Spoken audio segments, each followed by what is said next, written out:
Good afternoon and welcome everyone.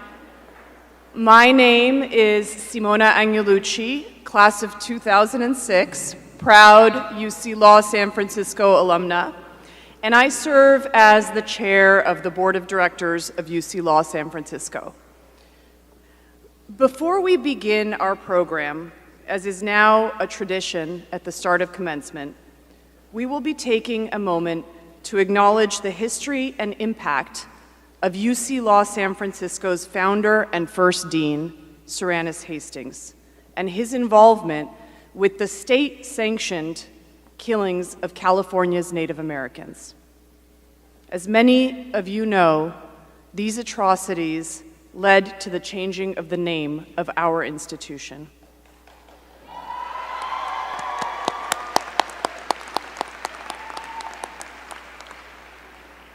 We acknowledge today that 2 decades before the founding of the school, Serenus Hastings was involved in the establishment of a militia and other acts that resulted in the brutal killing of Native Americans in the Round Valley and Eden Valley, most especially the Yuki people. We acknowledge the atrocities that the state perpetrated against California's indigenous people and the involvement of our founder and first dean in those very atrocities. We will continue to foster our relationship with the Round Valley Indian tribes and the members of the Yuki people, including by engaging in various restorative justice measures. Now, on behalf of the board of directors, our faculty, and our administration, I take great pleasure in calling to order the 140th commencement ceremony for the University of California Law San Francisco.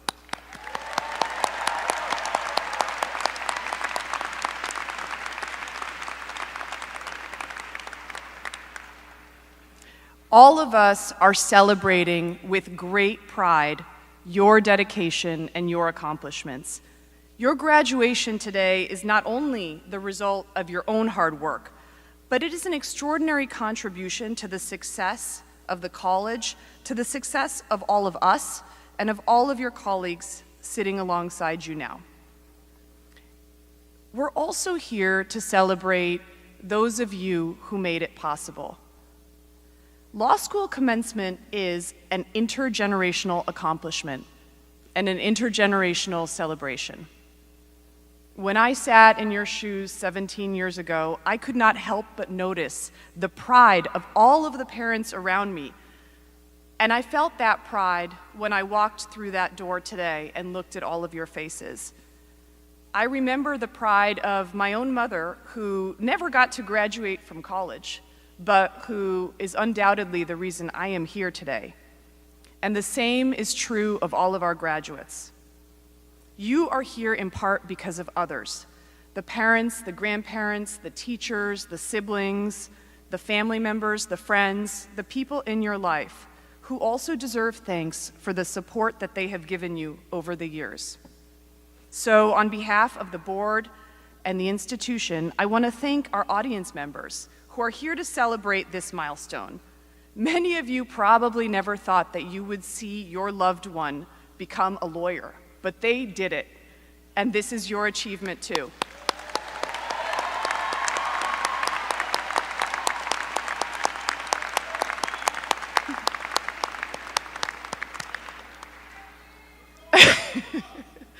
And students, I hope this is not a goodbye.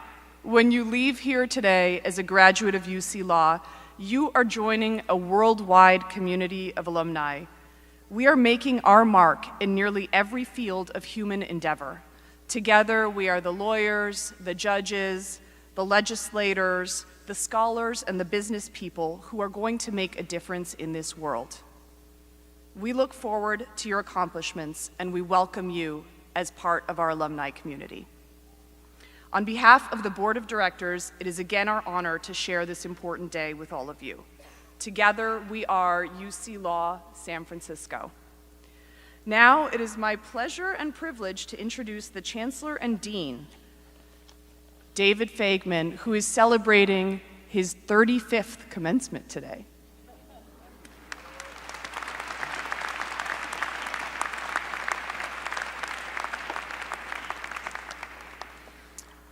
Thank you, Chair Angelucci. Hopefully after 35 years, I'll get it right, so I'll absolutely do my best.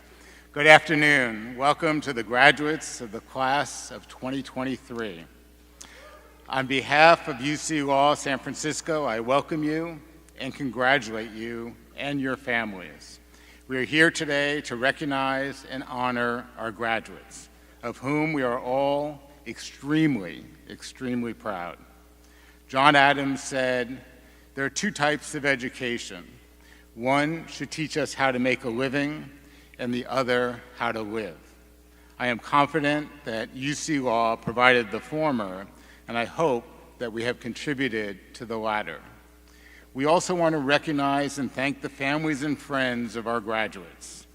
None of us succeeds alone. However far we travel in this world, it is our family and friends that have given us safe harbor from which to venture forth and to which we can always return. Please join me in recognizing your families and friends whose love, support, and encouragement have made this day possible. Stand up and thank your family and friends.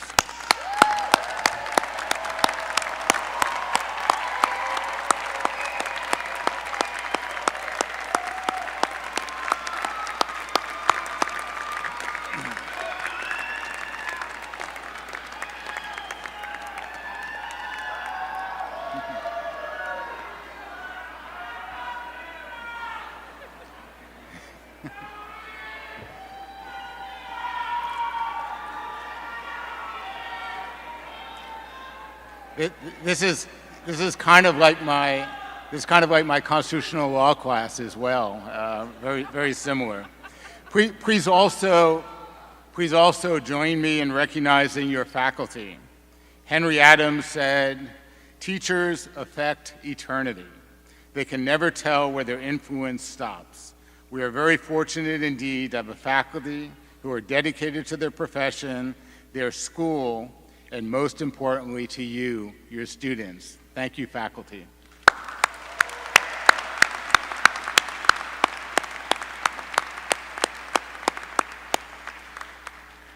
I want to thank those who made this event possible. There are more than 30 staff members from across the college here today working to make this day memorable and special for all of our graduates, guests, and families. Thank you to all of those who have kindly given your time today and for all that you do throughout the year. Thank you to our staff.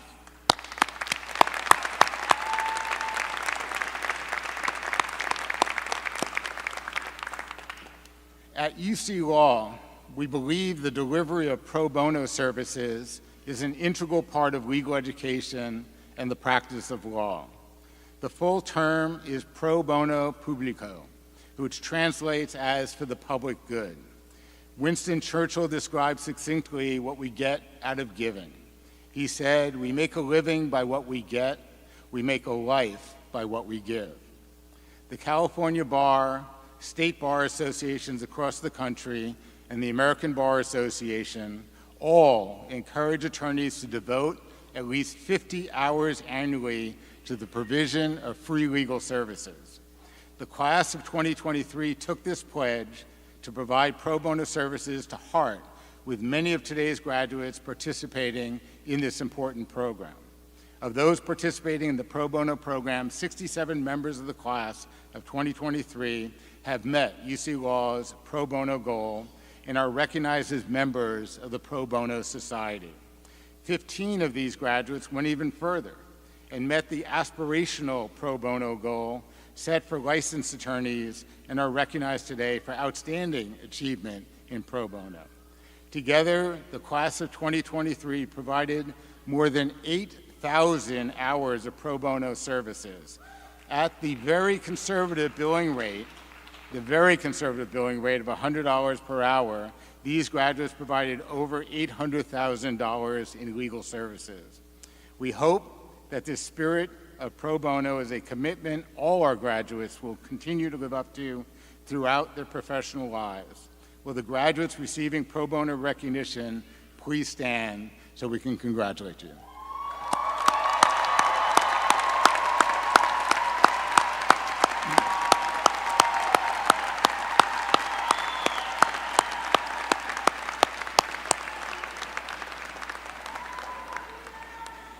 Thank you. UC Law takes its obligations as a public law school seriously and with great intentionality. For instance, our Legal Education Opportunity Program, LEOP, turned 50 in 2019, and we celebrated that 50th anniversary cohort when they graduated last year. LEOP has become a national model for how higher education can open doors for those not conventionally welcomed into the halls of power and privilege. This year, the first full academic year of our new First Generation program, gives us a reason to celebrate another cohort of students who have met and surpassed a specific challenge. The first in their families to go to college and the first to go to law school. Our first generation students comprise approximately 20% of each UC Law class. To be sure, like all of our graduates, they have certainly had the love and support of family and friends who helped them navigate the untrodden path. But being the first to actually walk that path is an accomplishment worthy of special recognition. I now ask those first-gen students in the graduating class to please stand so we can recognize and applaud this great accomplishment. Congratulations.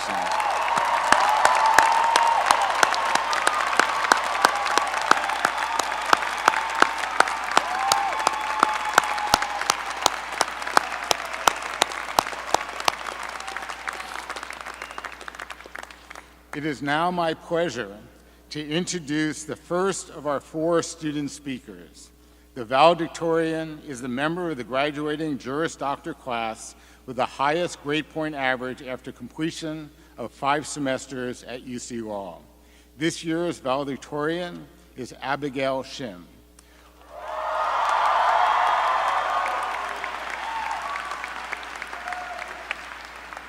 While at UC Law, Abigail was editor-in-chief of the Hastings Law Journal, soon to be UC Law Journal. She received Cowley Awards for the highest grade in her class in 10 courses. Following graduation, Abigail will start as an associate at Jones Day's San Francisco office, and in 2024, she'll serve as a Ninth Circuit clerk. Please join me in welcoming Abigail Shim to the podium.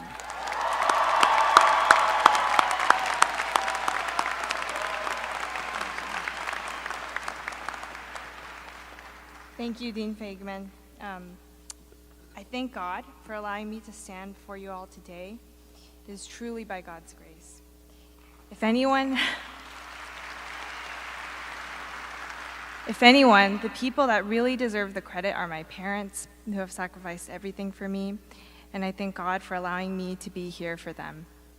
Hopefully my mom now thinks homeschooling me all the way from the 3rd grade up until going to UC Berkeley was worth it. I also thank my grandparents who pray for me every day and are watching through the live stream, and my 2 siblings for picking up my slack and sticking it out as my best friends, even though I was a very annoying law student and will soon become an even more annoying lawyer. So thanks, guys. Next to coming to knowing God's special grace through my Lord and Savior Jesus Christ, learning the law at UC Law SF has been one of the most formative chapters of my life. And the unmistakable theme of these past 3 years has been the theme of common grace. As a Christian, I believe that the biblical theory of the law, of God's justice mediated through secular human government, stems from the doctrine of common grace. It is the beautiful doctrine that causes the sun to rise each morning and the rain to fall on both the righteous and the wicked. It is the force that, in the immortal words of Dr. King, bends the moral arc of the universe toward justice. Common grace steers human government toward the good purposes of all men, restraining evil, even though men seek God not. Therefore, God commands Christians to honor and submit to secular government, even when it comes at a personal cost, not to infiltrate its ranks, organize, or conform the law to religious belief, but to obey and respect secular human authority and its laws. The unifying thread of common grace is easy to discern from American law. As flawed and inadequate as our legal system is, it attempts to make sense of disaster, tragedy, and want. The law compensates the hurt. It brings justice for those wronged. It mediates friction in our relationships. It protects individual freedom. It has permitted us to successfully engage in the noble enterprise of self-government. The law on the whole is manifestly good. My time here at the law school has strengthened my conviction in common grace as the animating force of the law. We have each brought our own flawed approximations of justice, informed by our personal experiences and beliefs. But for the past 3 years, we've experienced the miracle of different people agreeing, time and time again, through the medium of the law. If anything can explain why people with conflicting values and experiences can consistently persuade one another and can translate that agreement to the rest of society, it must be common grace. Before law school, my world was the church. After coming to law school, I learned what it meant to love and serve my country. American law is what has given us American democracy and allowed it to flourish. The law is, after all about resolving friction and competing interests. It is precisely what should offer the answers to our deeply divided times. My hope is that, no matter who we represent or identify with, as lawyers, our chief commitment will be to the institution of constitutional government. We cannot profess democratic pluralism while seeking to eradicate the ideas we disagree with. We cannot champion personal liberty so long as it comes in certain shades or forms. We cannot strong-arm the law into recognizing an ultimate standard of morality. Under our Constitution, there are at least 50 versions. When we walk out of these doors, and hopefully pass the bar, this vision will be left to us. It is indeed our republic, if we can keep it.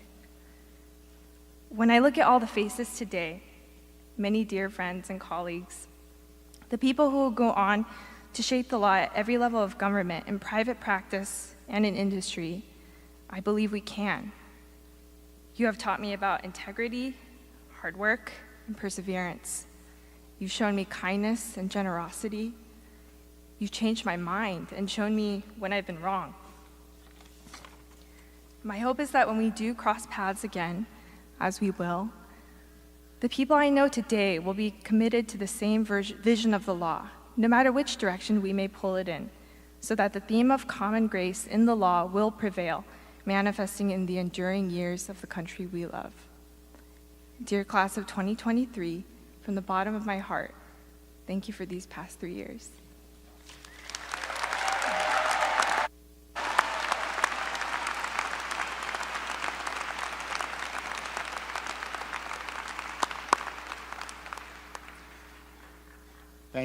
Thank you, Abigail. Each year, the third-year council holds elections to choose who will speak on behalf of the class. The students this year elected to have 3 students deliver shorter remarks to represent the graduating class. This year's speakers are Devika Tadwalkar, LLM, John Akinwole, JD, and Elliot Brooks, JD. Devika is an attorney from India who practiced law for 2 years before starting her LLM at UC Law. She is the recipient of the gold medal at the hands of the Prime Minister of India for her all-around performance as a part of the National Cadet Corps. She is a nationally acclaimed classical dancer in India and has won many awards for oratory. During her LLM, she has worked with several pro bono organizations and is graduating as a member of the Pro Bono Society. Devika looks forward to establishing herself as an IP attorney in the United States and continuing to give back to the community through pro bono work. John Akinwole was born in Lagos, Nigeria, and moved to the United States with his parents when he was 2 years old.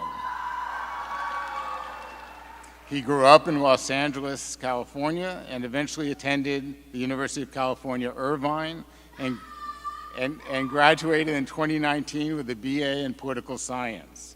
While at UC Irvine, John served as the Interfraternity Council President and the Vice Chief Justice of the school's Associated Student Government, perhaps foretelling his future on the U.S. Supreme Court.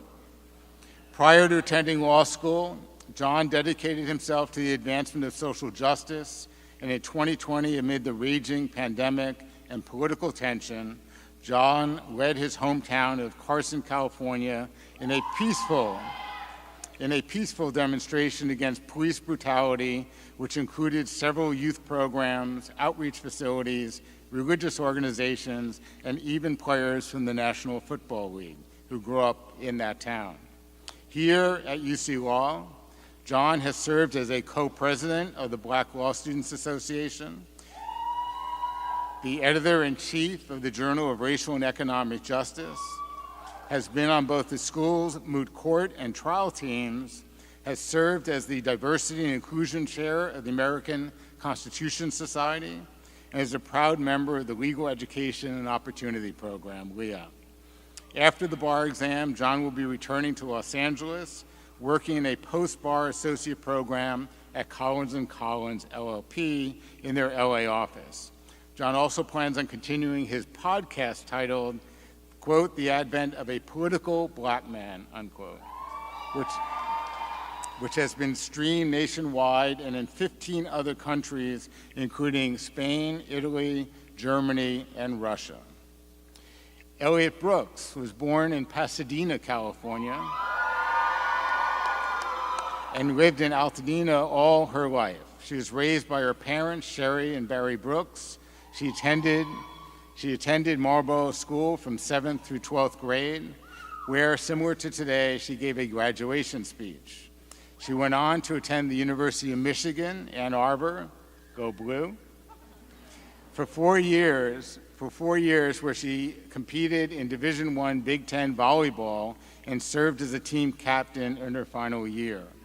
She earned her Bachelor of Arts in International Studies and minored in business at the Ross School of Business. After graduating from Michigan with honors in 2020, she returned to California to attend UC Law. Over the course of her 3 years at UC Law, Elliot served on the executive board of BALSA, the Black Law Students Association, and UC Law's moot court team. She competed for UC Law's moot court team, where she competed and won UC Law's first ever national championship in the National Appellate Advocacy Competition. She also coached 2 teams, one of which won the Prince National Championship and won the Student Coach of the Year award for the past competition season. She also worked as a law clerk at the Alameda District Attorney's Office, where she tried her first criminal case and was one of the first legal externs for Shutterfly as a member of the Corporate Counsel externship. After passing the bar exam, Elliot will work as a district attorney in the Bay Area. And I invite our student speakers to the podium.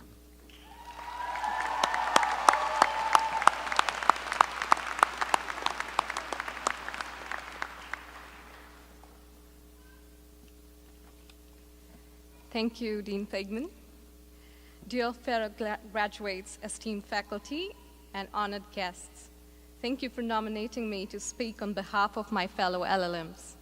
It is an immense pleasure to stand before you all today as we celebrate the culmination of our academic journeys and the beginning of a new chapter in our lives. As we stand on the threshold of the unknown, we're filled with a sense of excitement, a little bit of apprehension, and great hopes.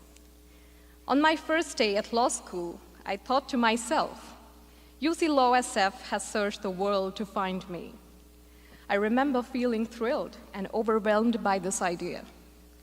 But actually, I wasn't that hard to find, and none of us were.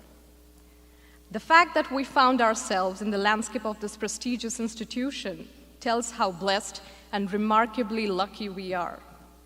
I do not say that we have not worked hard, because we all have to be here.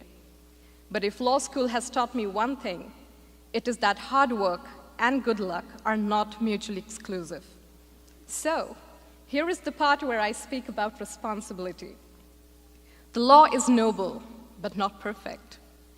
It sure is liberating, but not just. And my hope for us as lawyers is that we should listen to the law, of course, but also to our consciences and hearts. As Justice Thurgood Marshall said about the Constitution, we, the people, no longer enslave, But the credit does not go to the framers. It belongs to those who refuse to acquiesce in outdated notions of liberty, justice, and equality, and who strived to better them. At law school, they teach us to think like lawyers, but I hope we do not forget to also think like human beings. I hope we allow ourselves to hold fast to what we believe in, but also have the dignity and humility to change our minds. I hope we remember that experience is often more important than eloquence, and that we do not always equate logic with strength and emotions with weakness. I hope we choose not just to be lawyers, but also fighters and peacemakers, engineers and artists, imagining how things could be, architects who create, and workers who build. And I hope that we think about all those people out there who are equally hardworking, smart, and hopeful, but do not have the opportunity and resources that we do. Law school is a place of privilege, and the truth is that the more cake we have, the harder it is to go back to bread. The last few years have been about us, our grades, our clerkships, and our job offers. But in the end, the legal profession is not about us at all. In fact, so many people have fought for me to get this degree today, and today is about thanking them. Our parents and partners who balanced hard work and home with compassion and patience towards us. Our friends who stood by us through thick and thin. Our professors who not only opened their hearts to us, but a few, like Professor Schwartz, even opened her home to us. All these people believed in me when I could not believe in myself. They all hope that we will make the world a better place with this degree. How great that the degree indeed gives us tremendous power to do so. I hope I always remember this. I hope you always remember this. With that, I look at you all with great pride and say, let's get back to work.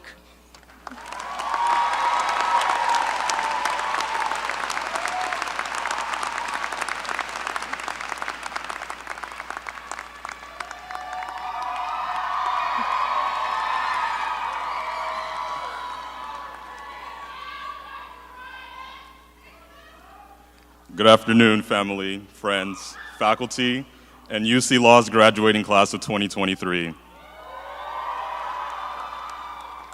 My name is John Akinwale, and I would first like to thank my fellow graduates for choosing me as one of the very last classmates that you will all hear from before you take on the world as fearless leaders. In starting my speech, I want to start a little unconventionally by reciting a poem and then later a quote. The poem that I have is by John Leroy Maxwell, and it's called Happiness is Helping Others. It reads, "Is anybody happier because you passed this way? Does anyone remember that you spoke with them today? The day is almost over, and its toiling time is through. Is there anyone to utter now a kindly word to you? Did you waste the day or did you lose it? Was it well or poorly spent? Did you leave a trail of kindness or a scar of discontent? As you close your eyes in slumber, do you think that God would say that you have earned one more tomorrow by the work you did today?" And the quote that I have is by Supreme Court Justice Thurgood Marshall, who once said that none of us got to where we are solely by pulling ourselves up from the bootstraps. We got here because somebody bent down and helped us pick up our boots. The reason why I chose this poem and this quote is because I think it conceptualizes two things that we must realize as the future of the practice of law. It's that first and foremost, none of us are here by our own doing. I'm going to say that again. None of us are here by our own doing. We all got here because of the sacrifices of great trailblazers who came before us. Looking around at the faces of many graduates, there was a time where the law itself would not have protected some of us sitting here today, whether it be through our skin color, our gender, our religious affiliations, or our orientation. But through their perseverance and their refusal to take no for an answer, here we sit today. We're also here because of many of the faculty members here in attendance, many of them sitting behind me, who took it upon themselves to teach us the law that we will practice. And finally, we are here because of the people sitting around us today, parents, siblings, extended family members, and friends who may not have understood the law the way that we did, but were there to support us every step of the way. Shout out to my family up there.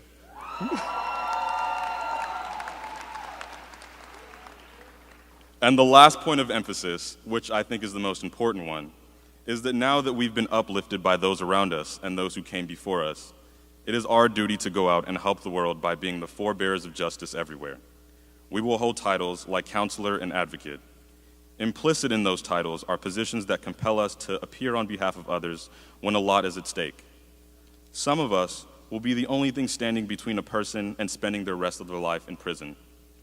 Some of us may be the only thing standing between a parent and losing the custody of their children. Some of us may even be the only thing standing between a person's life and death. I challenge all of us to put personal gains aside and remember those who are counting on us. And finally, as we are all gathered here for the last time, knowing fully well that some of us may never see each other again in this lifetime, my final remark to all of you is to first wish us all the best of luck on the bar exam, whether that be here in California or in another jurisdiction. I wish you all success and growth in your professional careers, and I wish you all peace throughout the rest of your lives. Congratulations, class of 2023. I'm out.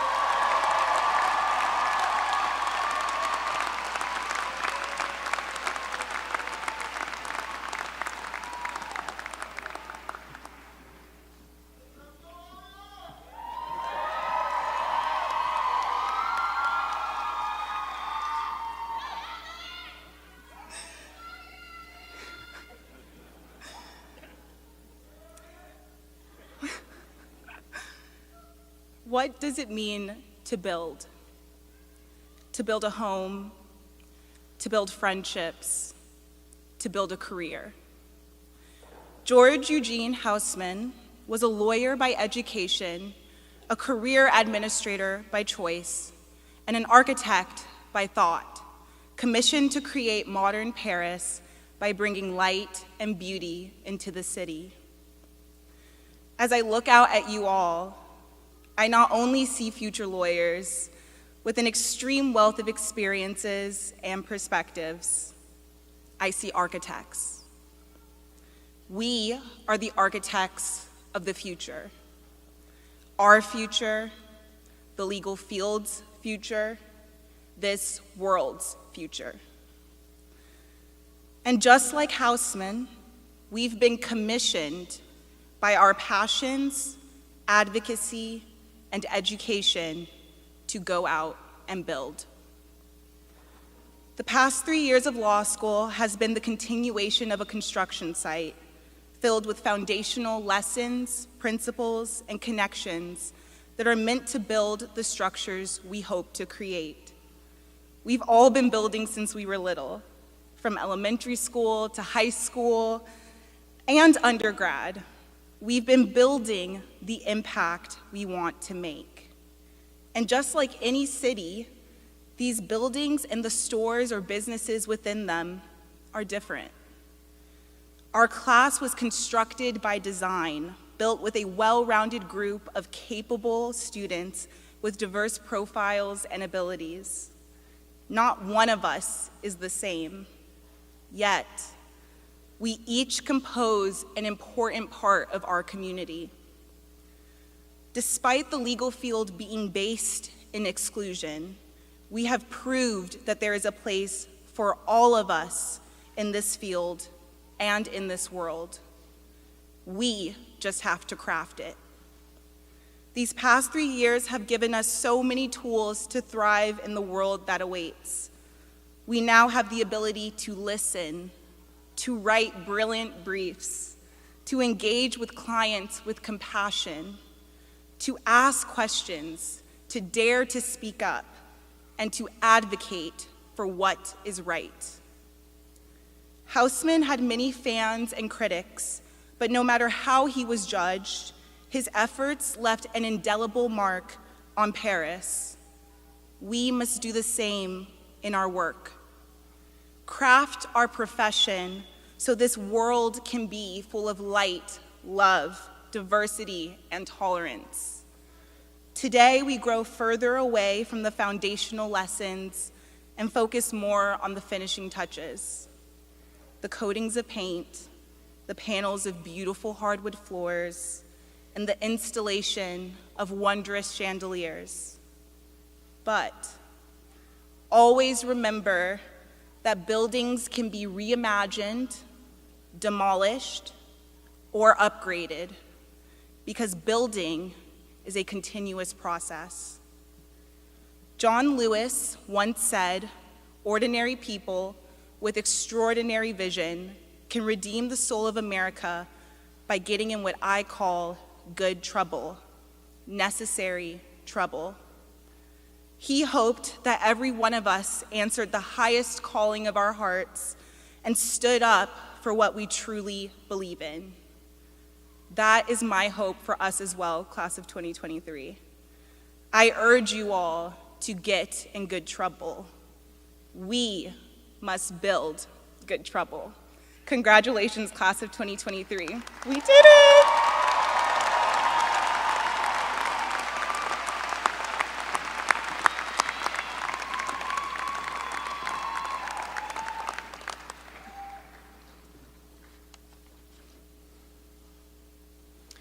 Thank you, students, graduates. This is why we're a great law school. This is why we're a great law school. I'm just so proud to be part of this community. It is now my great pleasure to introduce our keynote speaker, Congressman Adam Schiff.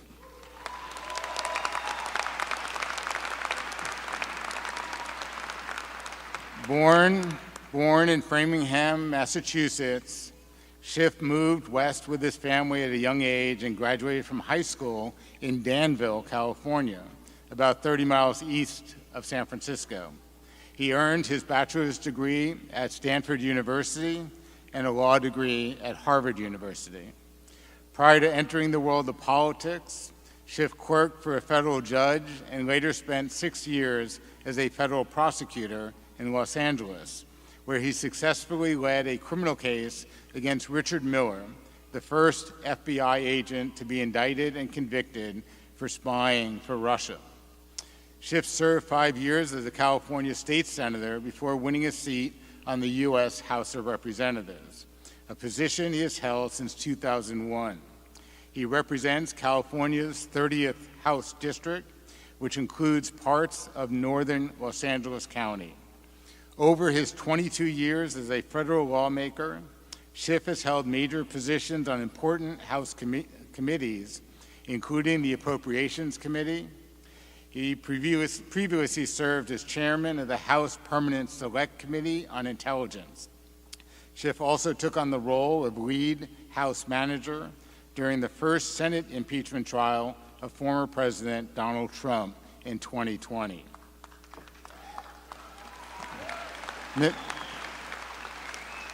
And Mr. Schiff is currently running for election to the United States Senate. It is now my pleasure to welcome Congressman Schiff to the podium.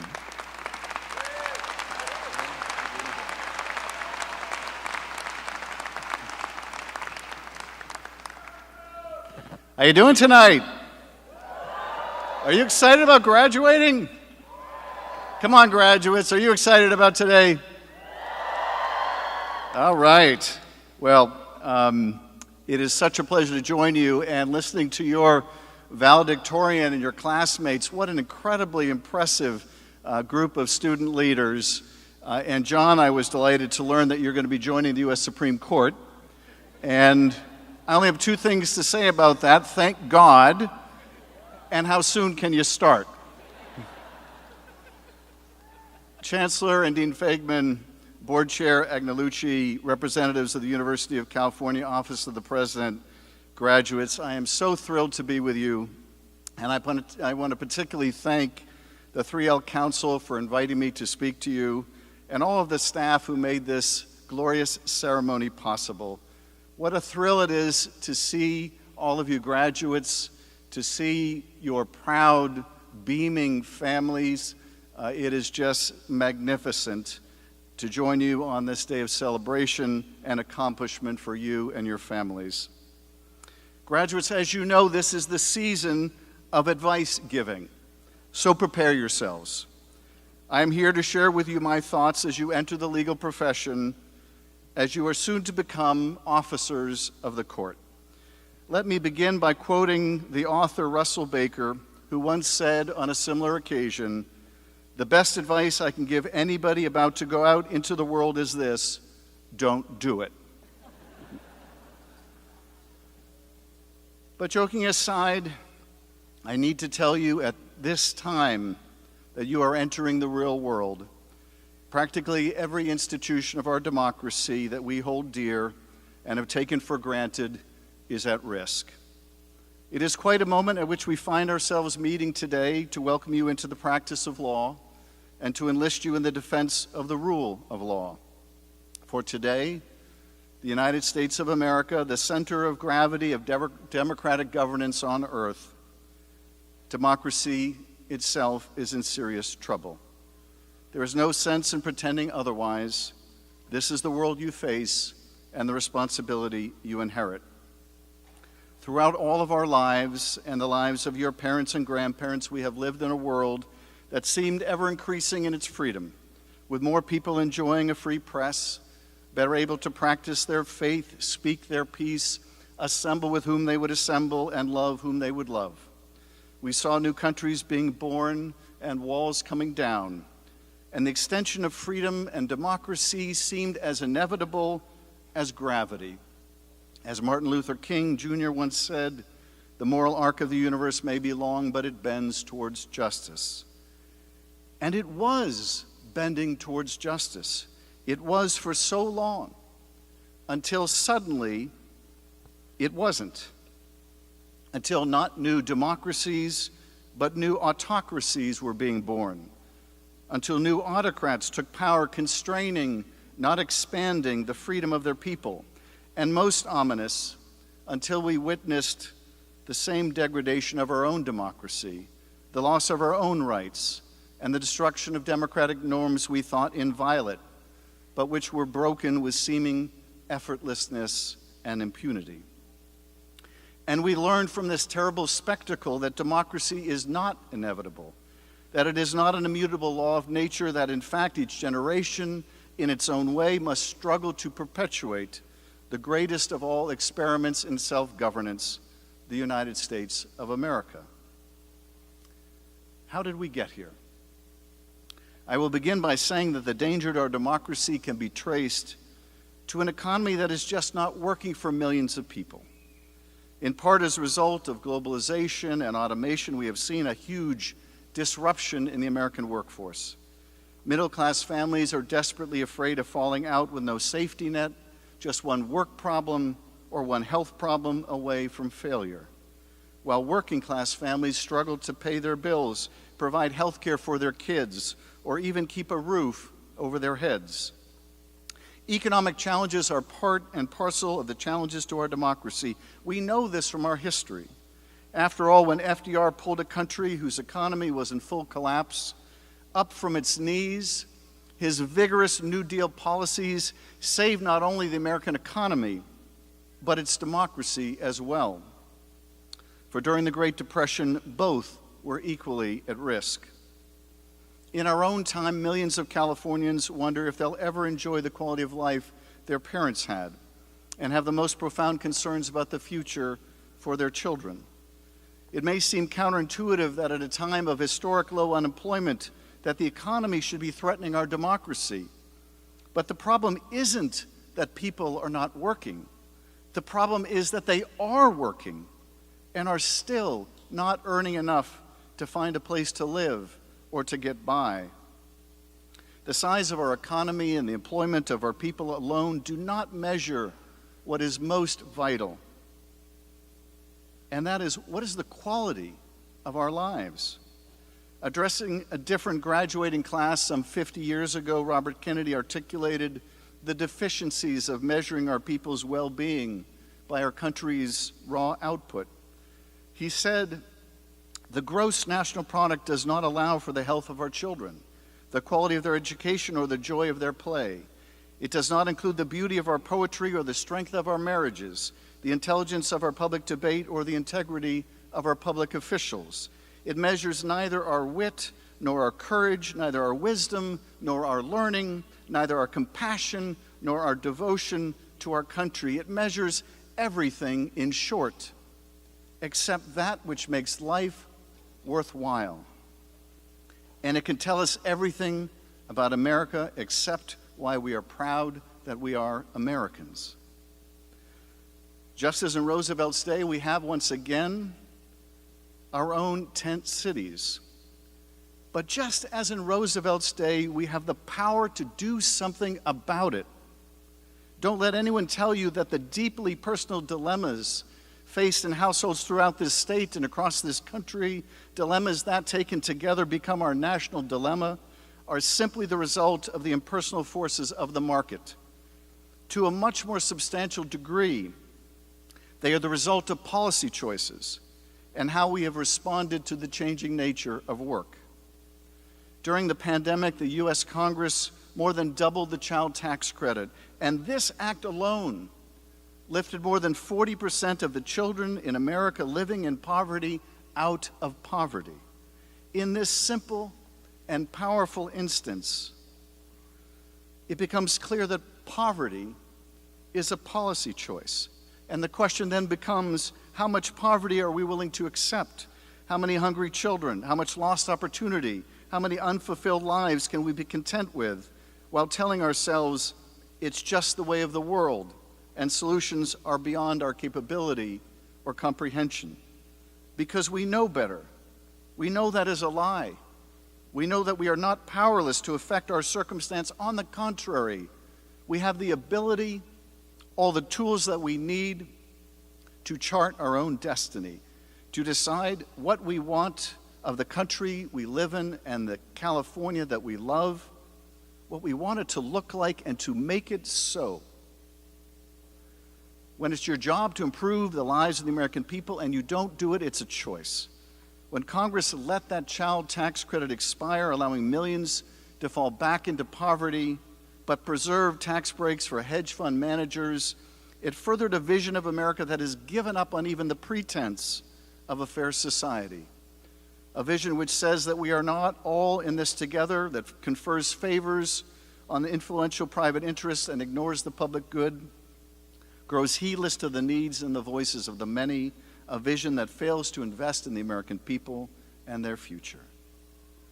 Time after time, history has shown us that when we do invest in our most critical infrastructure, ourselves, our friends, our neighbors, our family, our community, and the stranger, it pays the richest dividends the world has ever known. The creation of the American middle class was neither providential nor accidental.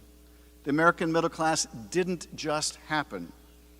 Rather, it became to be because people with an ounce of political courage willed it into existence. But when we fail to have that courage and ignore the needs of working people as their economic destiny slips from their hands and their bargaining power is stripped away, as jazz-age income inequality returns and Washington just shrugs, then we fail to deliver on the promise of our democracy. That's when we make ourselves vulnerable to a demagogue who comes along and promises that he alone can fix it. And that's where the threat to democracy becomes existential.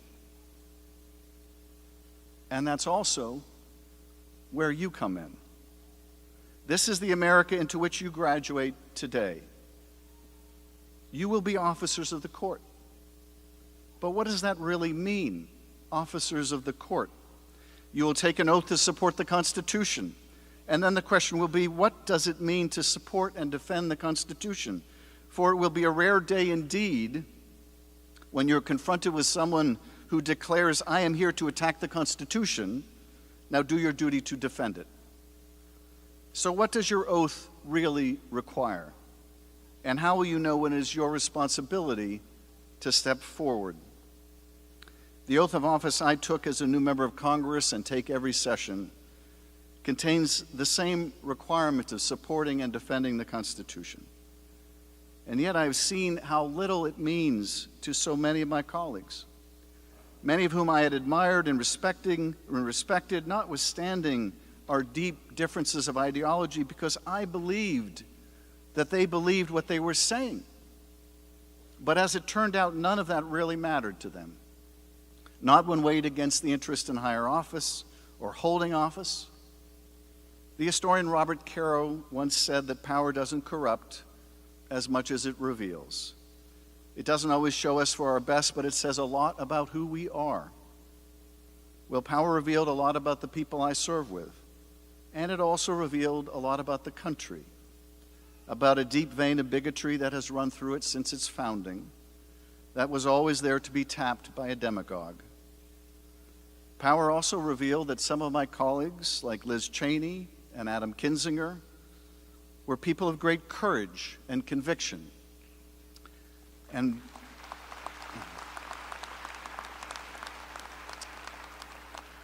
by the way, I love the parody of our January 6th committee on Saturday Night Live, when the actor playing Liz Cheney says, "People keep asking me, how did I develop such a tough spine, such a strong inner core? Well, how do you think you would turn out if Dick Cheney had been reading you bedtime stories?" But power revealed Cheney and Kinzinger to be the exception, not the rule. Courage may be contagious, but we would learn so is cowardice. Because no one would speak out, no one would speak out. My takeaway after 2 impeachments and an insurrection is simply this: you can have the best written Constitution in the world, and I believe that we do. You can have the best written laws meant to constrain the worst impulses of human nature, and maybe we do. And none of it will be enough if people don't give meaning to their oath of office. And if that oath isn't informed by ideas of right and wrong, and if people don't accept the basic truth, or even that there is something called fact, none of it will be enough. Of all the corrosive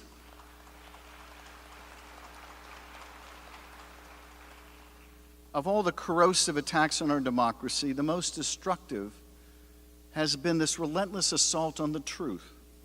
In a world in which a public servant like Anthony Fauci is made a villain, and a villain like George Santos is made a public servant, a world in which the truth is for losers and suckers, our democracy cannot long survive. For if we don't have a common basis of fact to decide who should govern or what our policies should be, then what is there to fall back upon except division, distrust, anger, and violence? Graduates, America needs you as officers of the court to defend our democracy, to uphold the Constitution and the rule of law, to speak the truth, and to give meaning to your oath. And it begins by asking, what does the oath mean to you? For some, it will mean a career in public service or public office. And I must tell you, we desperately need your generation to seize hold of the reins of power. You are impatient and intolerant in the best of ways.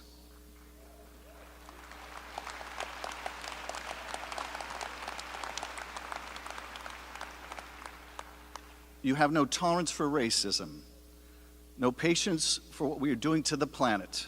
You do not accept the scourge of gun violence or the inequities of our criminal justice system. You will not abide an economy that leaves people to sleep on the street. You can imagine an America that chooses not to accept poverty, that once again welcomes the immigrant and the stranger and leaves no room for isolation and despair. An America that gives no quarter to the braggart, the bigot, or the bully. And what of you who choose to work in the private sector? Well, those who serve in the private sector also serve. Some of the best lawyers I know, some of the greatest advocates I have ever met, work in their firms by day and represent their pro bono clients at night. They fight for voting rights. They monitor polling stations. They take some of the hardest cases to the highest courts. Lawyers who have helped develop civil rights, consumer rights, marriage equality, and so much more. As our economic challenges are deeply intertwined with the challenges to our democracy, attorneys in the private sector can play an invaluable role in championing an economy that works for everyone, that respects the rights and contributions of workers, that believes prosperity should be shared, that rejects the narrow view that quarterly shareholder earnings are all that matters, that builds products that bring us together, not tear us apart, that defend the injured and the weak against the powerful. You can help your clients, whether they are small or large businesses, for-profits or nonprofits, unions or management, officers or individuals, be good citizens. Everyone has a right to a lawyer and to representation, but they don't have a right to you. They don't have a right to demand your talent, your intellect, your industry, your skill be used to further an end that you do not believe is right. You must have the courage both to say yes, but also the courage to say no. Robert Caro's warning about power applies equally to those in the private sector as it does to those in public life, for there are many kinds of power besides political power, like economic power, the power of intellect and influence, physical power, and the power of organization. How will you use your power? How will you treat your coworkers, your customers, your clients, your staff, your spouse? What will power say about you? Will you truly be an officer of the court, or will you be even more? In Micah, it is written what is required of us: to do justice, to love mercy, and to walk humbly with thy God. I don't know how much advice I can really offer you for the times when you really need it. But I would say this: when you're confronting those tough questions, when you're trying to decide not only what is right, but what is right for you and for others, ask yourself, is it just? Have I shown mercy or kindness? Have I demonstrated humility? If the answer is yes, you are more than an officer of the court. You have lived up to your oath and more. You have become a vital part of our democracy and the legacy of our founders. Founders who believe that people possess sufficient virtue to be self-governing, that we don't need to be ruled by a despot, that we have a strong enough sense of justice, of kindness and humility to govern ourselves. That will be your contribution to the very idea of America, counselor. Congratulations, graduates, and good luck to you. Now go have dinner with your families, and afterwards, change the world. Thank you.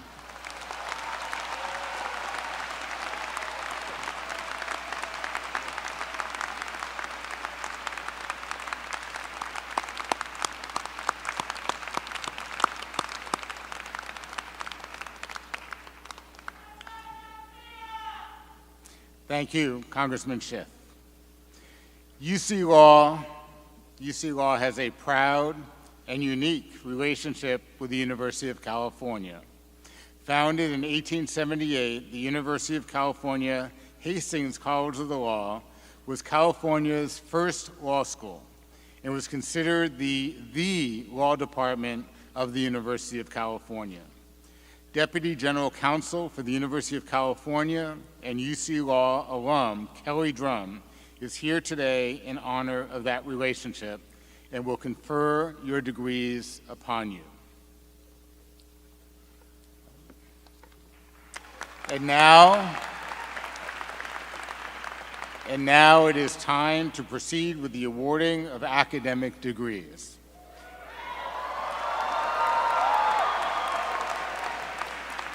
As we begin the conferral, I would like to remind guests to stay seated at this time.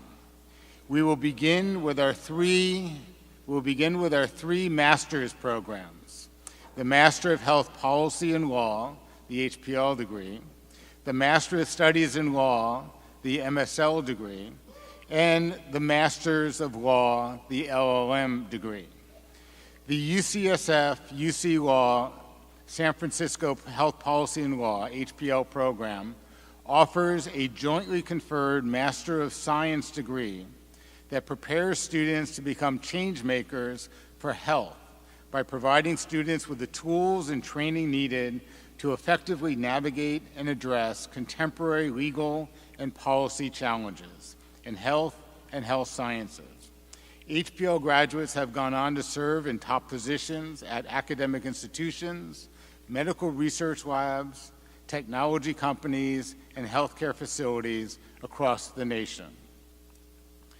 Now in its 11th year, the MSL is a degree for professionals who wish to gain a sophisticated understanding of the law as it applies to their fields. The MSL program was originally aimed at health and science professionals, but has since expanded to include those who work in the fields of business and technology, as well as those professionals who wish to design their own program of legal study. And in 2002, UC Hastings then launched the LLM program, which draws students from all around the world. This year, our graduating class represents 14 jurisdictions. Will the candidates for the degrees of Master of Science, Health, Policy, and Law, Master of Studies in Law, and Master of Laws please stand?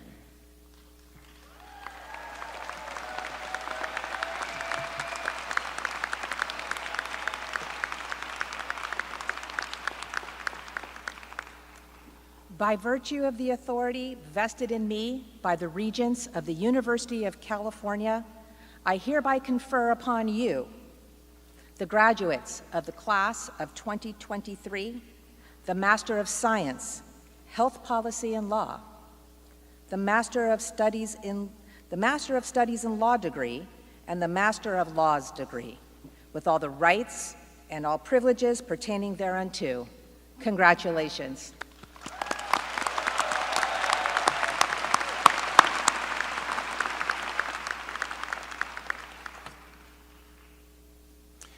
UC Law has been at the center of the legal community in the West for 145 years, and this is our 143rd graduating class of law students.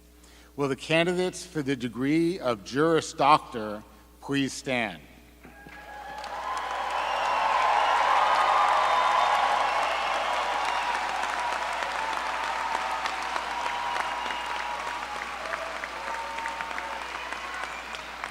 Council Drum, I have the honor to present these candidates certified by the faculty who have successfully completed the curriculum of UC Law San Francisco for the degree of Juris Doctor.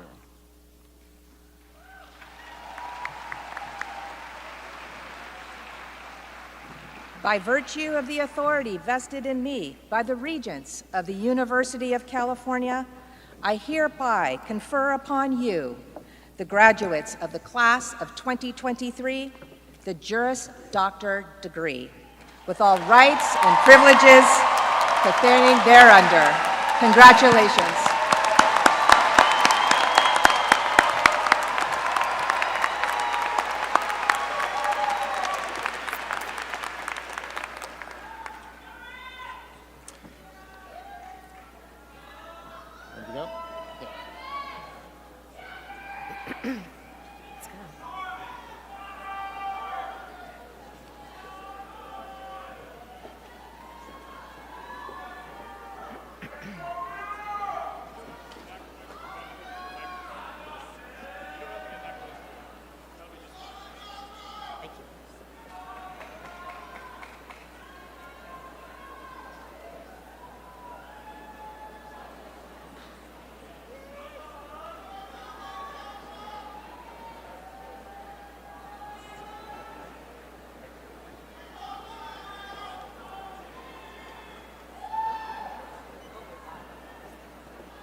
Natalia Budanova. Shannon Alaal Masones.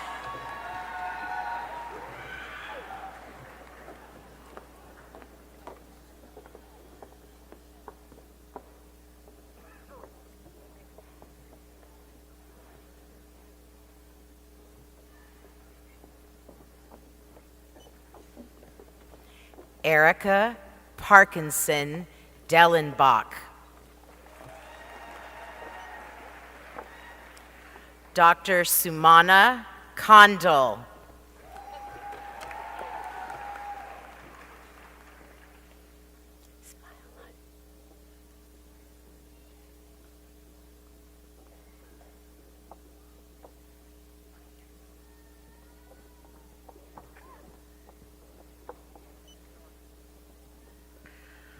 Valeria Varela Romo.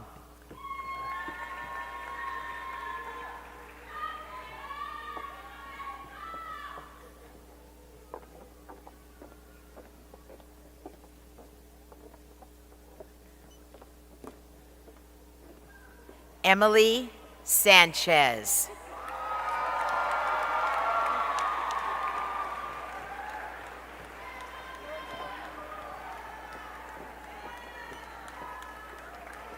Eugene Dumlau.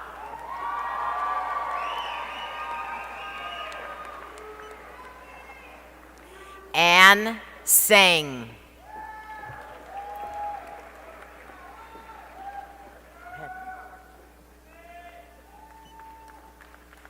Christopher Luis Valdez.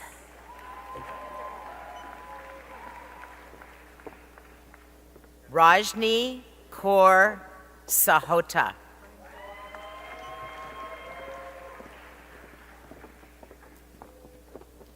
Jessica Garza.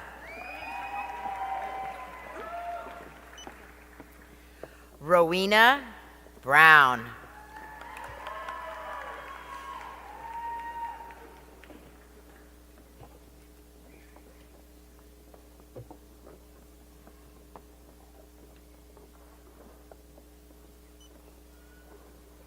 Davika Tadwalker.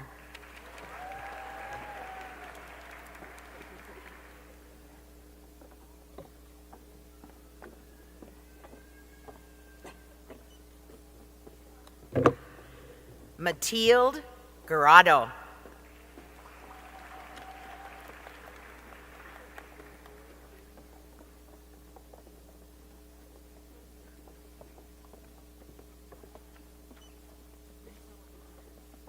Melina Kiotis.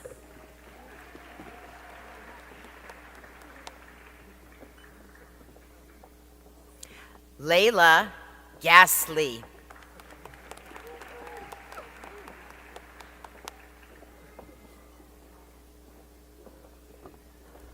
Elsa Noggle.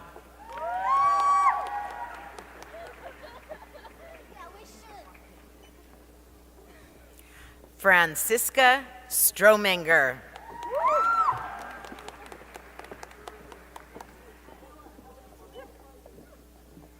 Johanna Kaspar.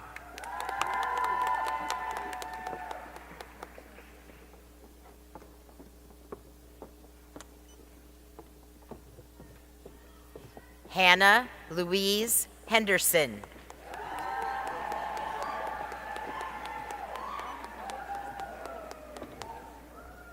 Amal Raza Nakvi.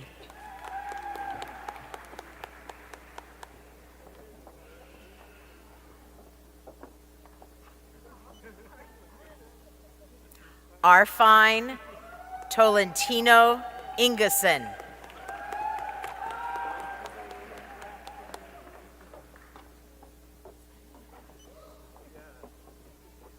Yimmer Yay.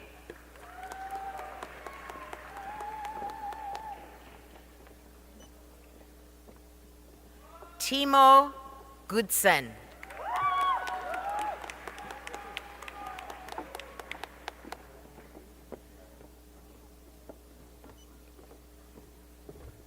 Lynn Bodeker.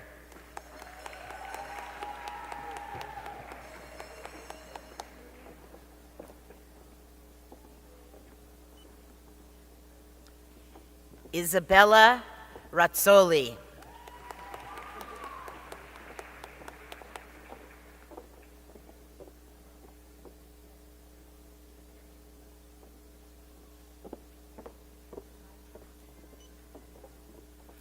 Vittoria Gabriela Blengio.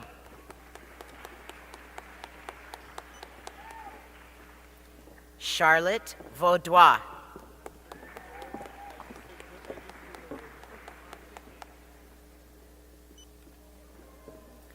Mona Lutel.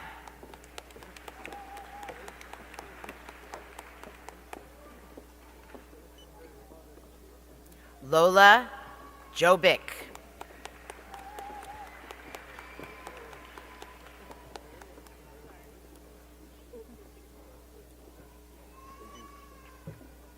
Eduardo Corona Romo.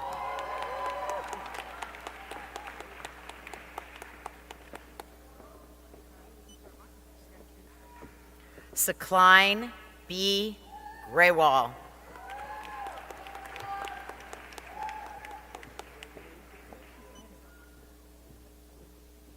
Farah Mohammed Khaled.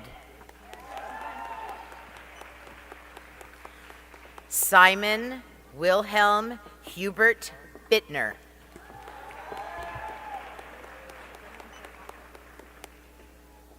Kiara Imelda Wirtz.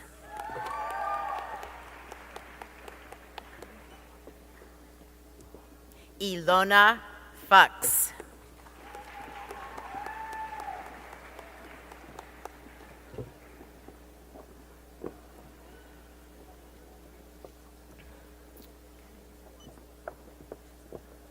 Elena Bertucci.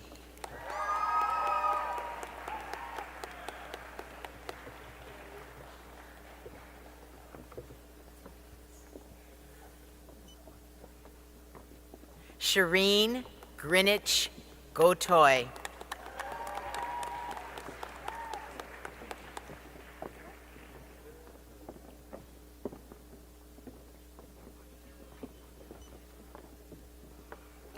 Beiting Zhang. John Akinwole. Abigail Shim. Elliot Simone Brooks. Jillian McLeod. Mary Carmen Ruiz de la O.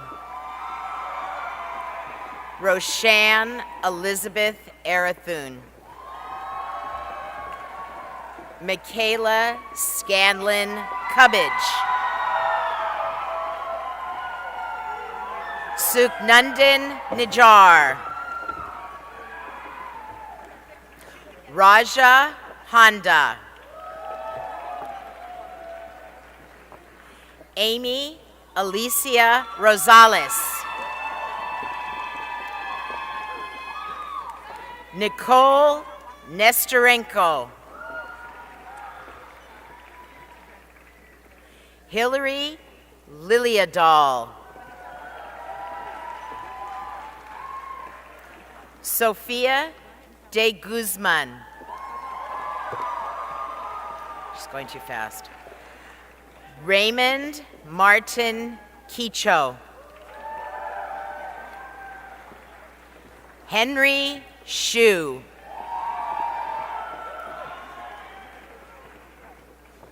Jose Ramirez Gomez. Aaron Salvador Zambrano. Farah Ghaffari Rafi. Zara Parek. Isha Bilwani. Tori Arnaud.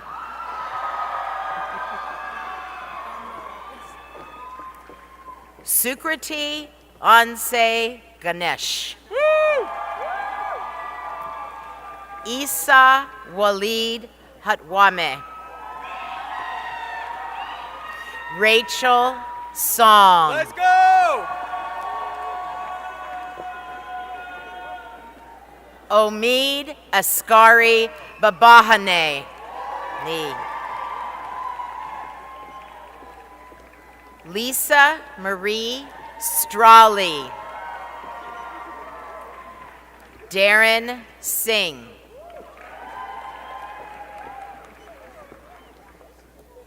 Brian Gahn.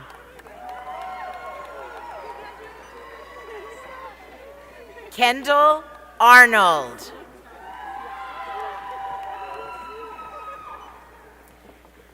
Dulce Stephanie Rodas. Ryan Alyssa Utsuno Wong. Melissa Hossein.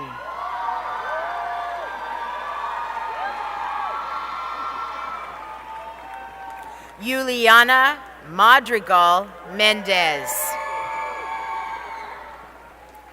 Rachel Ng. Camilla Tapan Kando.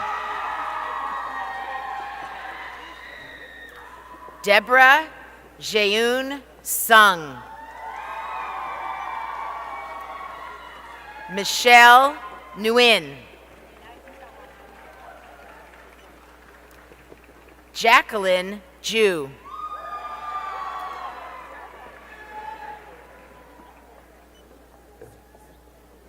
Casey Vaez. Saman Sayed Hashemi. Nedra Tamara Mamo. Samir Punia. Eric Tu Ong. Harmeet Kaur. Ruchira Thay. Hannah Tongthorn. George Lockhart Morris IV. Daniel Krasiev Dvornikov. Deanna Hamilton.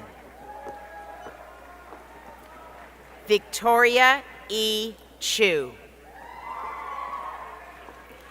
Jason Patrick Leary. William Rice. Spencer McFadden Caballo. Benjamin Lazin. Michael Torbati. Donato Vincenzo Katrina. Matthew Norman.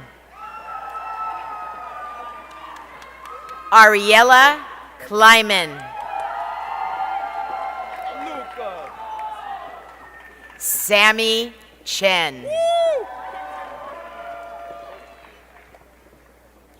Luca Matavani Trumbull.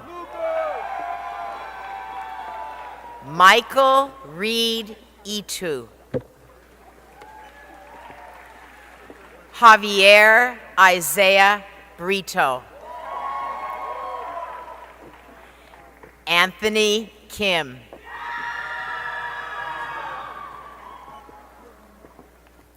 Natalie Myung. Nicholas Matthew Matoyan.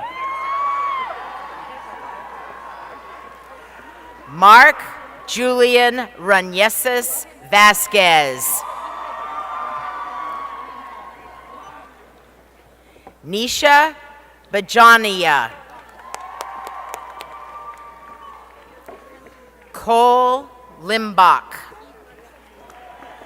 Woo. Anushka Natalie Silva. Chella Ruth Davila. Uma Sen.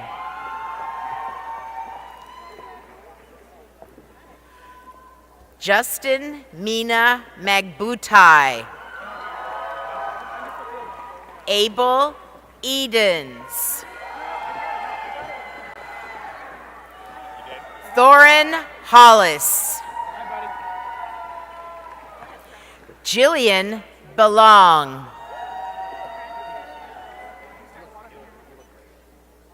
Charlene Sai. Ariel P. Kahn. Patrick Vlad Miku. Hannibal Alexander Huntley. Kiana Malia Bunch.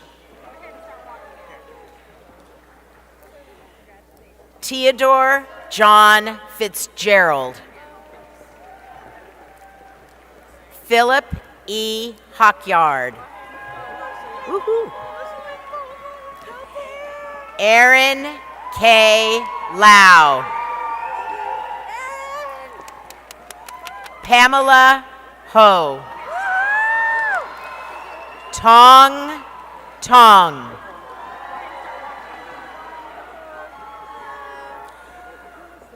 Dunying Zhan. Regina Het Shuma. Lu Zong.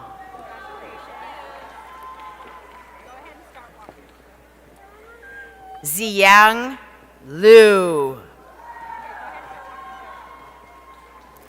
Kelly Ching Zhou. Aaron Sira. Brendan Nolan. Alexander Hastings. Zane Kazi. Joshua Purley.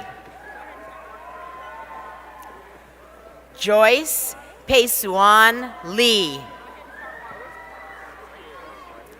Nicholas Nevzat Bygone.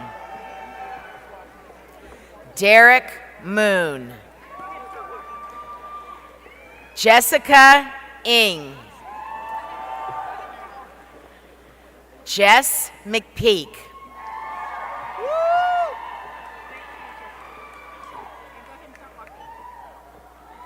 Peter Alexander Habib. Bo Brown.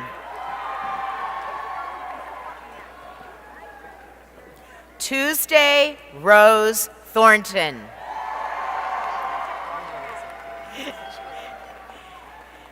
Jacob Cerrone. Sean D. Ross. Noah Elizabeth Israel. Arlen Maradi. Nicholas Amin Kroner. Claire Catherine McKinney. Max DeWitt.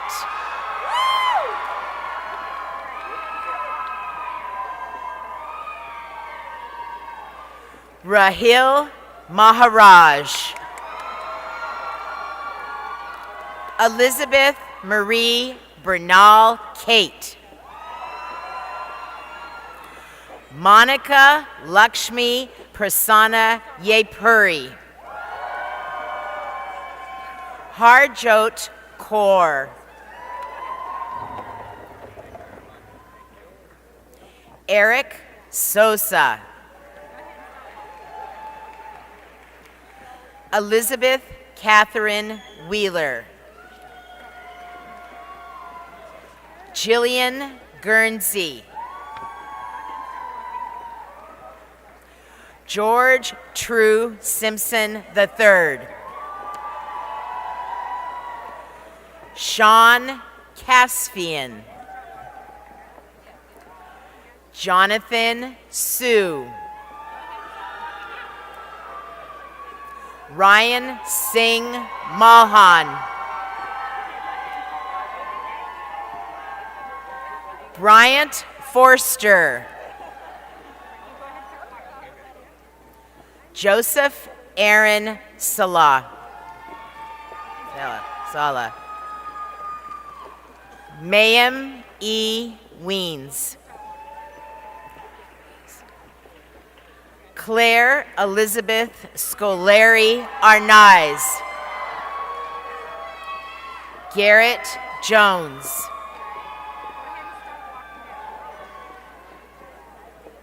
Alex Norby.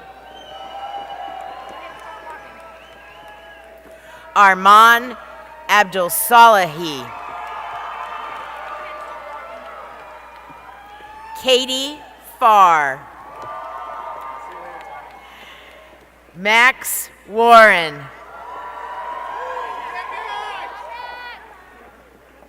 Sarah Marino Babcock. Ninoa Kamangar. Jordan Villa. Philip Denofo. Juliana Wilson. Andy Grossman. Sarah Schaefer.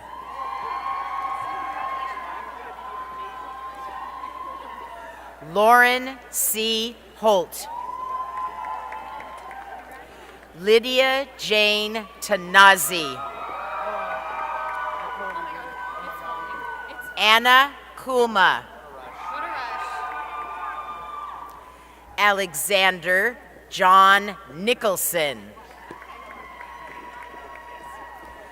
Nicole Torres Ortega. Joey Raymond Mendoza, Jr. Jessica Colbert. Jennifer Weiss. Oops. Casey Barco. Ashi Matish Pultel.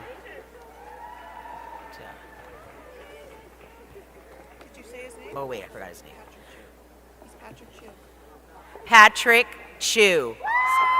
How did he get under that one? Am I good? Mark Ishu. Thank you. Big save. Lisa Chen. Megan Gregory. Argavan Masudi.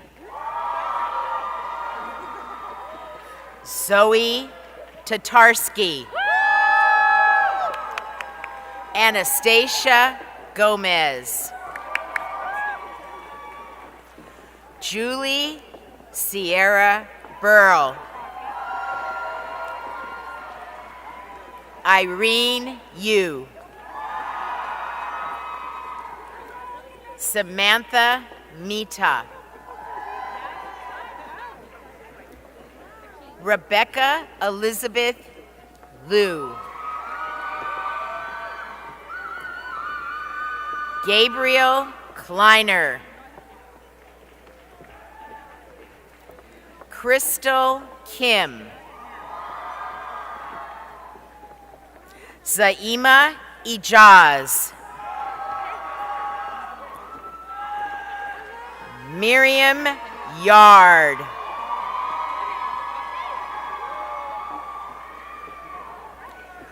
Lois Emmanuel. Madeline Isabel Klein. Dominique Jada Armstrong.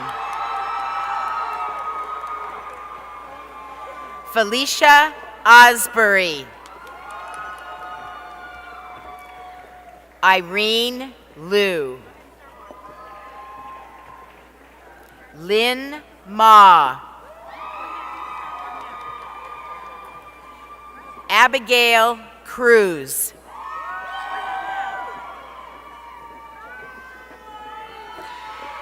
Aruba Alzibde. Vanessa Yuen. Jesse T. Honig.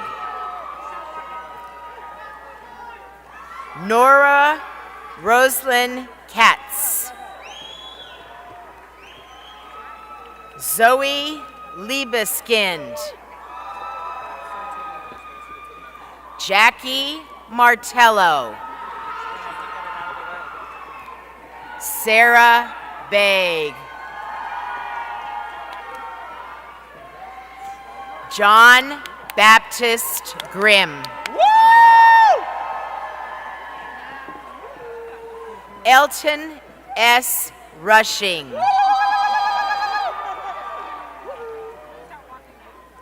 Andrew Castro.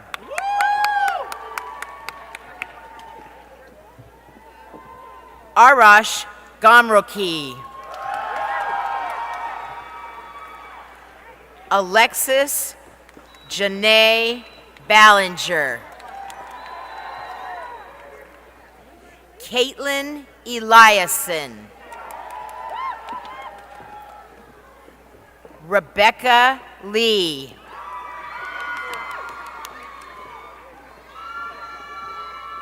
Annie Lee Gordon.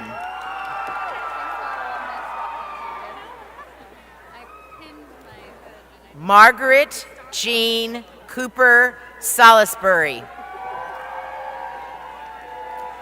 Ashley Elizabeth Maines.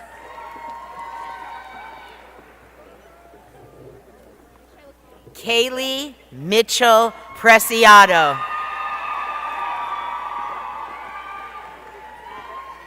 Kiari Amanda Platt. Kiri. Shane McNally Reed. Melinda Galani. Rizal Dizon. Anastasia Gavaronska Madani. Jonathan Elias Chernogas. Matthew Gannon. Stephanie Lisa Gonzalez. Gina Marie Kassar. Avneet Joel. Tiffany Justinahi Monzon. Alexandra Rose Volpicelli. Simran Kaur Tiaro. Kelly Noelani Ishima. Howard Knapp.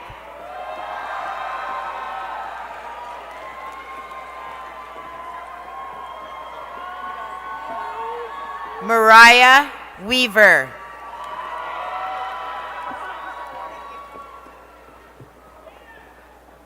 Gianna Salahian.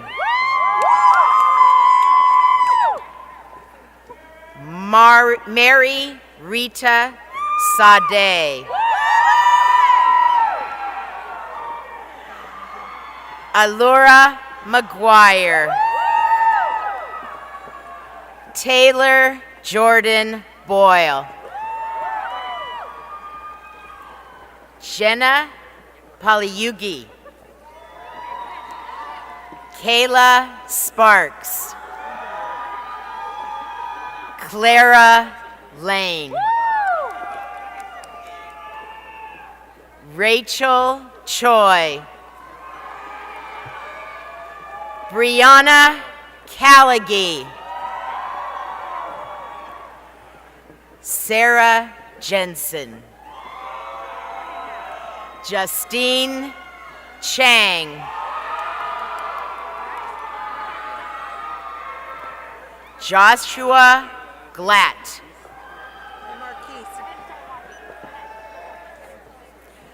Marquise R. Creer.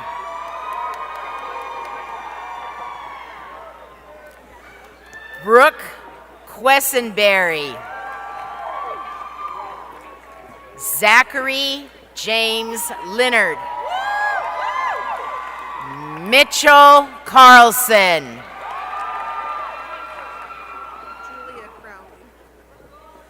Julia Crowley. Megan Vota. Dylan Dreyer. Hey. Connor Stanford Maldo. Scott Schmidt. Monica Nicole Ratachak. Felicia Hips. Nicholas Wiley. Eric Sanchez. Catherine Janelli. Hannah Holmes. Kylie Green.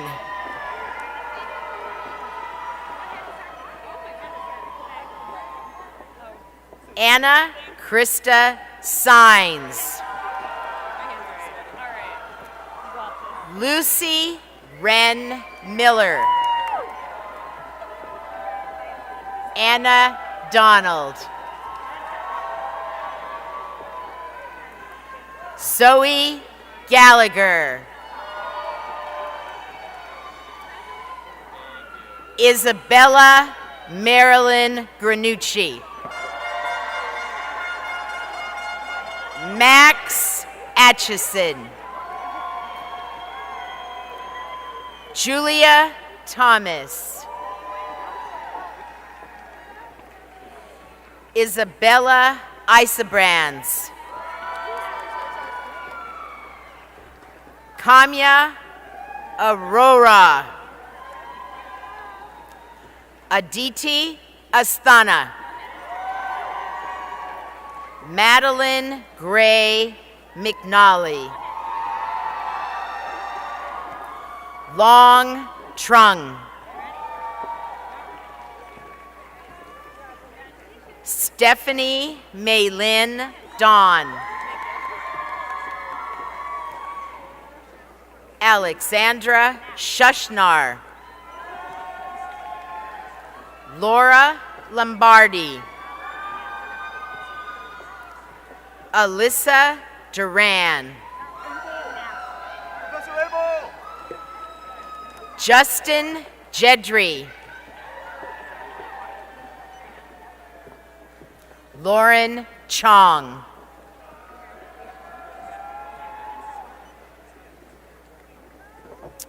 Malia Ghaznavi. Sophia Tao.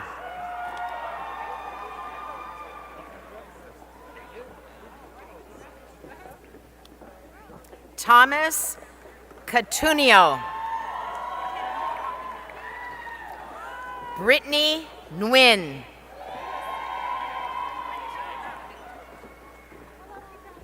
Claire Michelle Linden. Stella V. Tran. Gentry Powell. Garrett Giffen. Erica Raquel Gonzalez. Nicholas J. Keenan. Michelle Gorstein.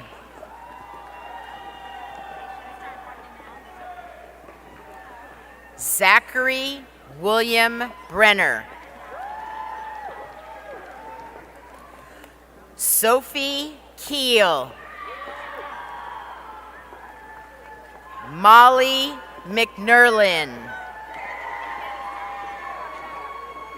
Allegra Juliette Kress.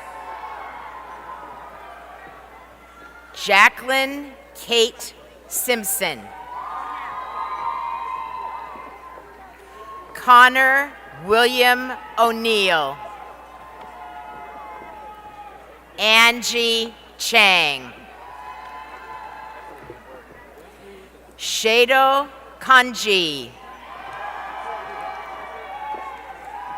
Isha Vazirani. Wesley Marcello. Diana Young. Josh Guillermo. Diana Serrano Jimenez. Larissa Grijalva. Megan Eileen McNamara. Giovanni Villa.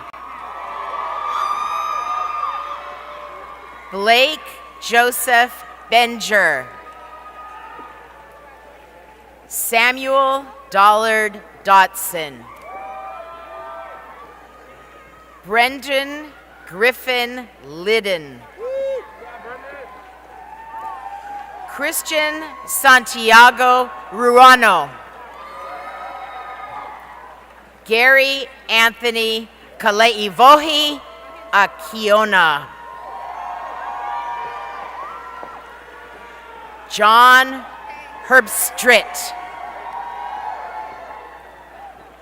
Ryan King.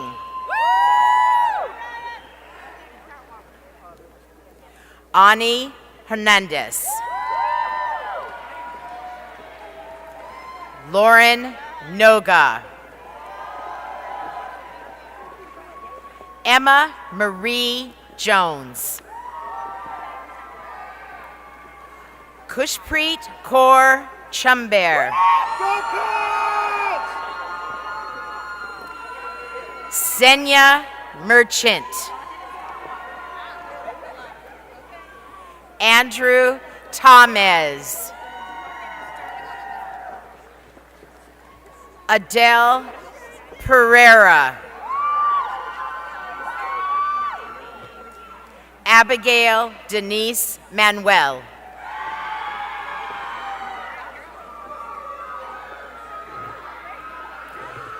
Yasmin Yassin. Allison Ballison Martinez. Ale Vallejo. Anuja Patel. Lauren Anastasia Richards. Brittany Jackson.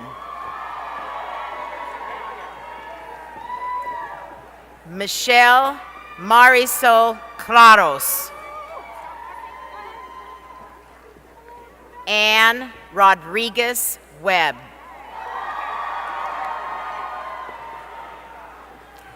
Rayshandra DK.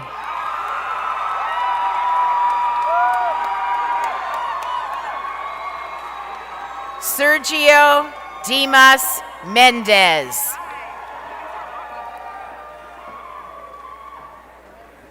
Fabiola Sija Cervantes. Melissa Rodriguez.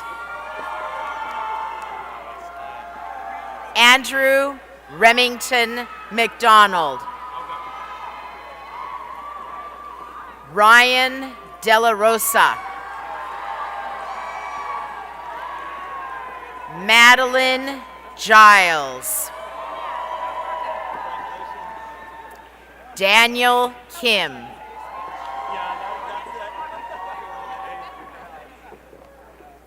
Erica Lizette Pudia.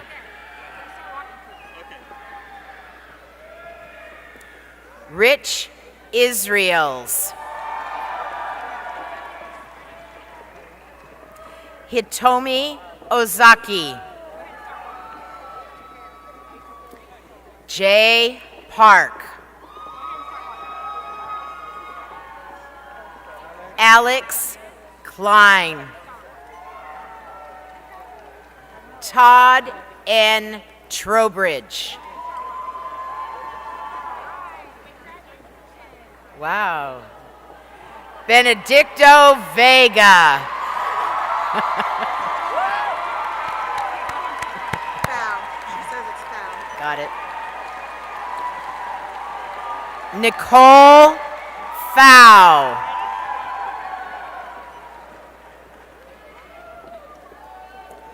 Shrill Park.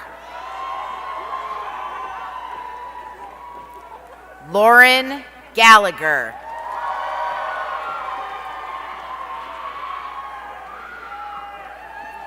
Annie Wiesenfeld.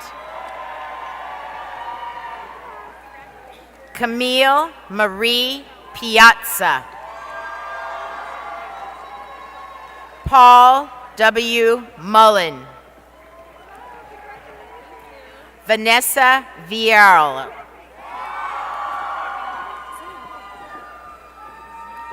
Margaret Pelagikan von Rotz. Celine Mubed. Amira Bel Jeton. Do you need help with the pronunciation? I got you, girl. Telesia Cheyenne Hunkin.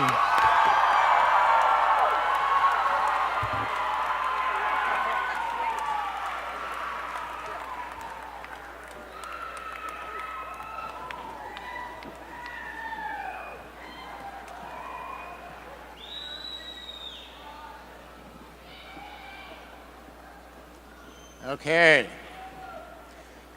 By tradition, the graduating class elects a member of the faculty to give farewell remarks. This year, the class elected Professor Matt Coles.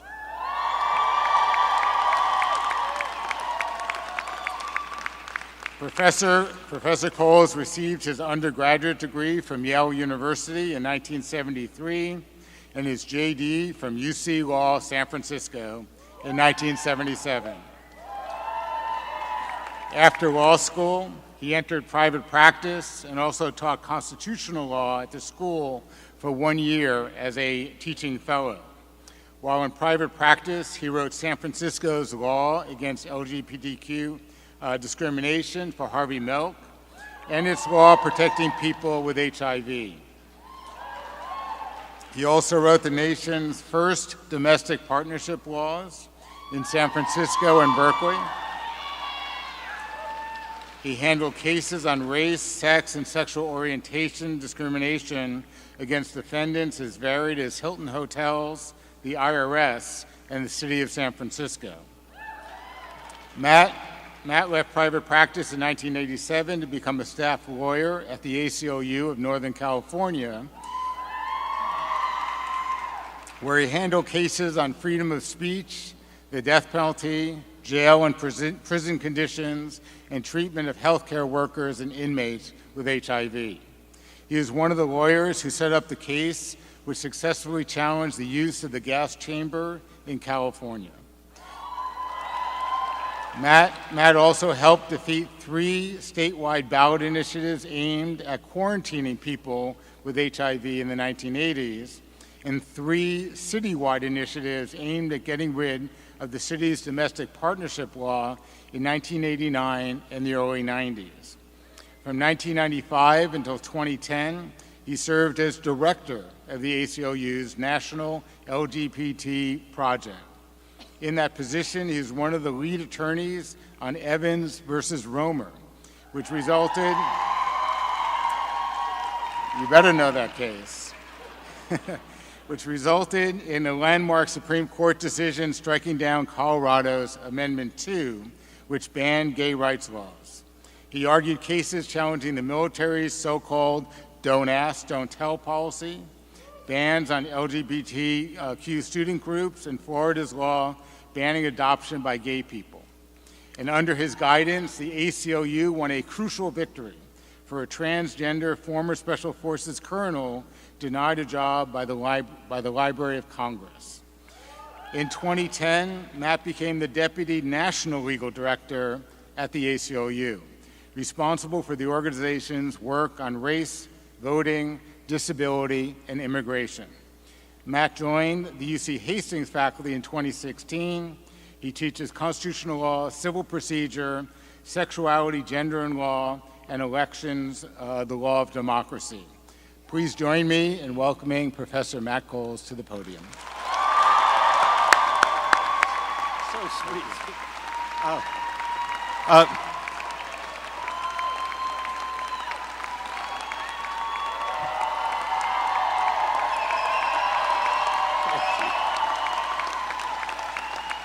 Please, won't be long now. You do me a singular honor, and I'm really humbled by it. And I hope when I finish speaking here, you'll understand why I'm really humbled by it, because the selection came from you. I get asked a lot these days, how do you work on constitutional law and civil rights and not get discouraged? There's a lot to be discouraged about. Actually, Congressman Schiff did a pretty good job describing things to be discouraged about. But thinking as a constitutional lawyer, right, the U.S. Supreme Court has ushered us into a new century. Unfortunately, it's the 19th century. Personal privacy, women's right to choose, gone. Apparently they were never there, we just didn't notice. Racial justice, well, the court's in the middle of a 15-year project to dismantle the best civil rights law we ever had, the Voting Rights Act, and I'm afraid within the next few days or weeks they're going to take another bite out of it. And in that same period over the next few days or weeks, I think the court is going to tell us that any mention or sense of race in admissions for higher education is prohibited by the part of the Constitution that was supposed to make black people equal. Look at the larger view. Well, Western Canada's on fire, Eastern Spain's on fire, we'll probably be on fire again this summer, and the court is doing everything it possibly can to make it difficult for the United States to respond to climate change. There's a lot to be discouraged about. So how do you keep from being discouraged? Well, give up, it's hopeless. You guys pretend to be cynics. You don't really believe that, and you know I don't believe that. So 3 thoughts. 1, keep your job as lawyers in perspective. Disappointed you're not going to be able to go to the Supreme Court and get a ringing declaration of rights that's going to make everything better. It never worked that way. We didn't desegregate the schools the day Brown against Board of Education was decided. We haven't desegregated them some places still. Frontier against Richardson, Craig against Boren. Women's equality in the workplace? Not yet, so far. What you do, if you want to make change that endures in a Republican democracy, which, God help us, we still are, you have to persuade people that the change you want is right. They don't have to like it, they don't have to embrace it, but they have to believe it's consonant with basic American values. And the way lawyers do that is when they're part of a larger social justice movement, a movement that includes legal aid lawyers, a movement that includes legislators, a movement that includes people working on direct politics, people working on public persuasion. When you've got bad courts, you use the tools that you have. Look, the greatest cases from the civil rights movement were not cases that conferred equal rights. They were cases under the First Amendment that kept the political movement alive when people were trying to squash it. And remember this, if you don't get fairness and equality in housing court, it doesn't matter what great declarations you get from the Supreme Court. Equality and justice at retail is at least as important, maybe more important than what the Supreme Court says.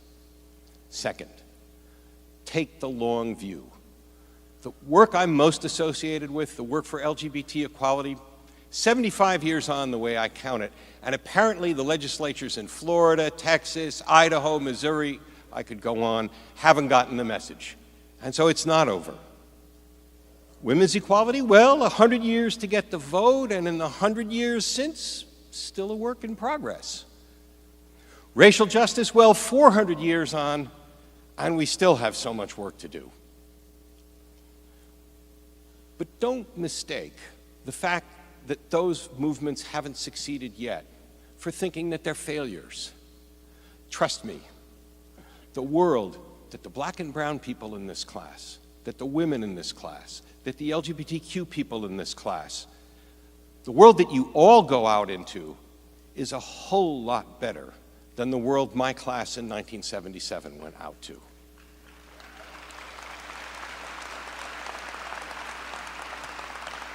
Incremental change matters.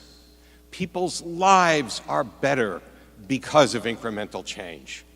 So keep the long view and keep the sight on the way you improve people's lives day to day now. And finally, my third thing, hold on to the things that make you an extraordinary group of people. I think of you people as the class that conquered COVID. I'm not talking about taking classes on Zoom or classes with masks. That was challenging, I know. It was challenging to teach them too, believe me. I'm thinking back to the beginning of that epidemic. Remember when we couldn't go outside for weeks? Remember when we had to wash off grocery bags before unloading them? Remember when putting your arm around somebody might be signing your own death warrant? It was terrifying. And it upended all our expectations about how the world works and what the future looked like. And a lot of people's lives got completely derailed and are still derailed. But not you guys. You guys finished college or the jobs you were in. You came here. Nobody lessened the standards, but you made it work and you made it to today. You're strong.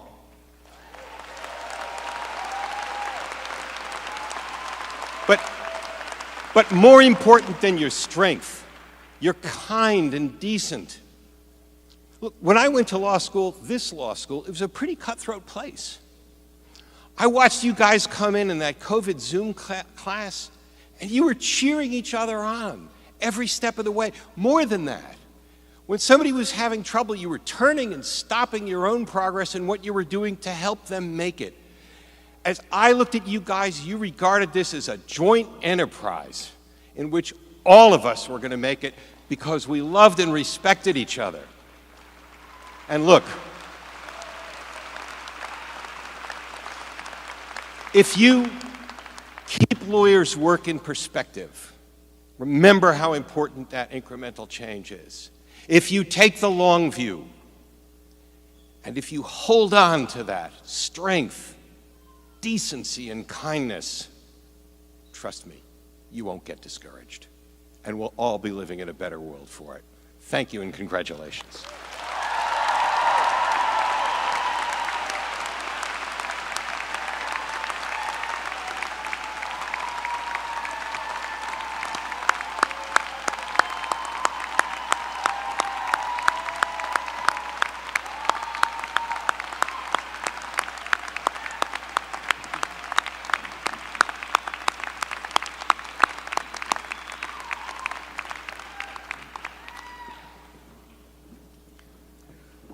Thank you, Matt. On behalf of UC Law San Francisco, I would like to extend the college's warm appreciation to everyone who participated in today's ceremonies. I ask that the audience and graduates remain seated until after the faculty begins the recessional. Then I ask that the audience remain seated until the graduates have exited the auditorium. Guests may meet graduates in front of the building on Grove Street. Congratulations to all of our graduates. This concludes our formal commencement program. Thank you and have a wonderful evening.